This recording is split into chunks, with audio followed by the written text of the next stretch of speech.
এই তো ফাইলটা।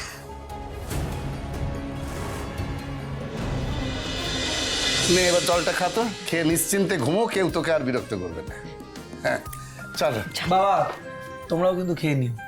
হ্যাঁ সে তো আমরা অনেকক্ষণই তো। বাবা, আমি খুব ভালো করে জানি তোমরা দুজনে কেউ খাও না। আমার জন্য অপেক্ষা করে বসেছিল। যাও গিয়ে খেয়ে নাও, আর হ্যাঁ মনে করে ওষুধ খেয়ে ঘুমোবে। ঠিক আছে, তুই এখন নিশ্চিন্তে ঘুমোতে। Good night.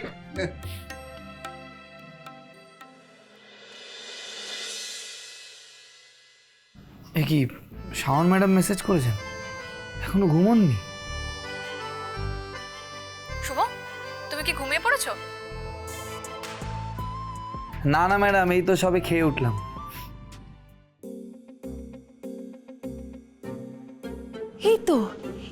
এই তো অনলাইন হয়েছে।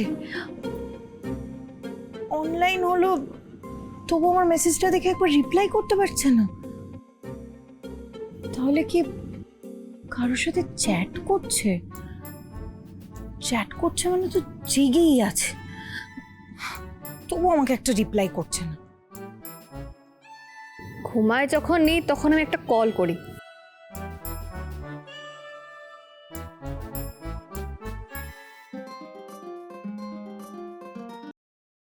হ্যাঁ ম্যাডাম বলুন।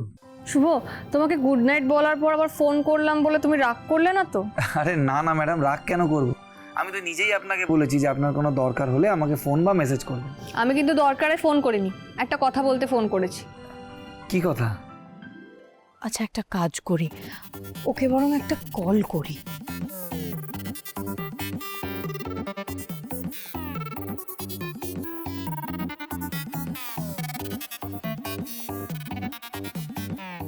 তো রাতে শুভ আবার কার সাথে বিজি হয়ে গেল? আসলে জানো তো, আমি যখনই ঘুমাই আমি রোজ ভাবি যে আজ স্বপ্নে আমি মাকে দেখব, কিন্তু জানি না কেন ঠিক তোমাকেই আমি স্বপ্ন দেখতে পাই রোজ। আজকেও তাই হলো, আমার ঘুমটা ভেঙে গেল আর তোমার উপর খুব রাগও হলো। কিন্তু তারপর ভাবলাম তুমি তো আমাকে মায়ের মতনই আগলে রাখো, তাই হয়তো আমি যখন মায়ের কথা ভাবি তোমাকেই স্বপ্নে দেখি। এত বড় কথা বলবেন না ম্যাডাম। আমি আপনার যতই খেয়াল রাখি, যত্ন করি, কিন্তু মায়ের জায়গায় কি কখনো নিতে পারবো বলুন? ম্যাডাম, দুনিয়ার কোনো কিছুই না মায়ের ভালোবাসার সমান হয় না। সমান না হলেও তোমার কেয়ার করাটা আমাকে খুব শান্তি দেয়, সান্ত্বনা দেয়। এত রাতে আমি ছাড়া তো শুভকে আর কেউ কল করে না। আমার মেসেজের রিপ্লাই না দিয়ে, আমার কল না ধরে ও কার সাথে এত বিজি হয়ে গেল? এটা কিন্তু একদম ঠিক হচ্ছে না শুভ, এটা একদম ঠিক হচ্ছে না। আচ্ছা ম্যাডাম, এবার আপনি ঘুমোতে যান। আর হ্যাঁ, কোনো স্বপ্নের আশায় ঘুমোতে যাবেন না, বরং কোনো ভালো ঘটনা ঘটে যাওয়ার কথা ভেবে ঘুমোতে যান। দেখবেন এক ঘুমেই সকাল হয়ে যাবে। বেশ, তাই করব, কিন্তু স্বপ্নে তুমি আর বাবাই আসবে আমি জানি। Good night. আবার গুড নাইট, ঘুমিয়ে পড়ুন।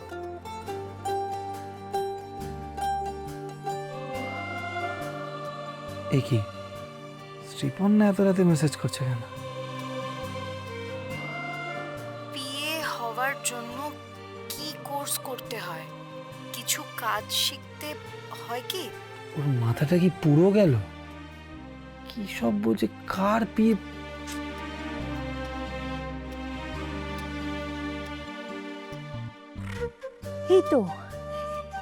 এই তো আমার মেসেজটা দেখেছে, কিন্তু কোনো রিপ্লাই করলো না তো। থাক, আজকে আর ওকে মেসেজ ফোন কিচ্ছু করব না। বেচারা ছেলেটা সারাদিন কত খাটাখাটনি করে, ঘুমোক ঘুমোক ও ঘুমোক। কালকে বরং আমি ওকে জিজ্ঞেস করব। না না, এখন রিপ্লাই করলে না মেসেজ করেই যাবে। তার চেয়ে কালকে শ্রীপর্ণার সঙ্গে কথা বলে নেব।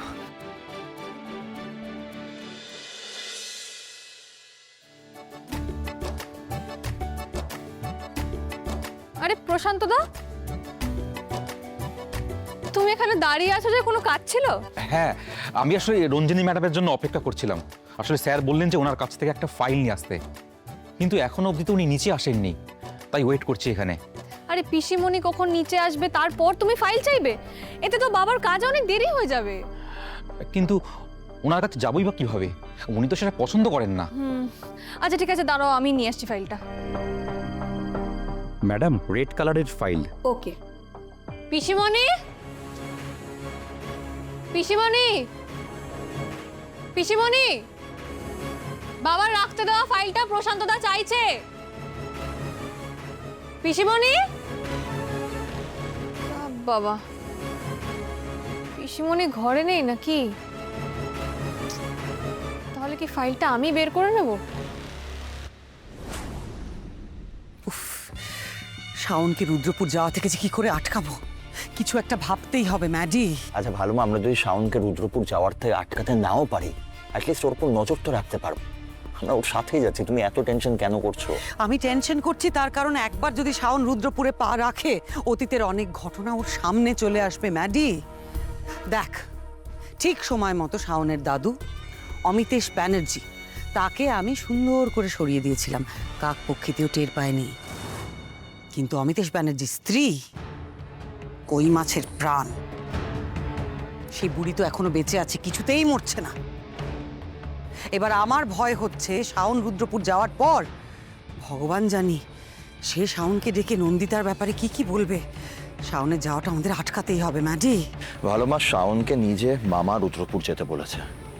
ওকে এরপর আটকানো ইটস প্রিটি ইম্পসিবল। ও রুদ্রপুর যাওয়ার জন্য একবারে মরিয়া হয়ে উঠবে। সেই জন্যই তো আমি এতটা ভয় পাচ্ছি। এই প্রথমবার বীরু শাওনকে নিজের কাছে ডেকে এত সুন্দর করে পোলাইটলি রিকোয়েস্ট করেছে রুদ্রপুর যাওয়ার জন্য।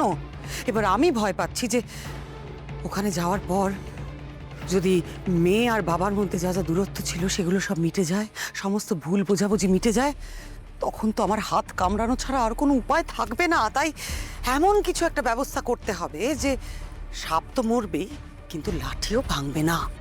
তুমি এক্স্যাক্টলি কি বলতে চাইছো বলো?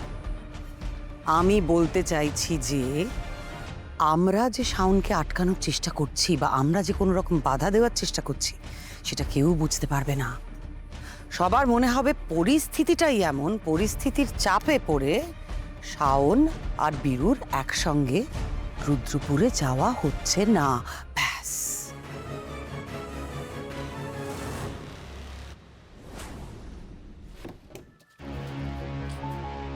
ধুর, এখানে তো নেই। পিসিমণি যে কোথায় রেখেছে ফাইলটা, তাড়াতাড়ি না খুঁজে পেলে তো বাবার কাজে দেরি হয়ে যাবে। ওখানে থাকতে পারে কি?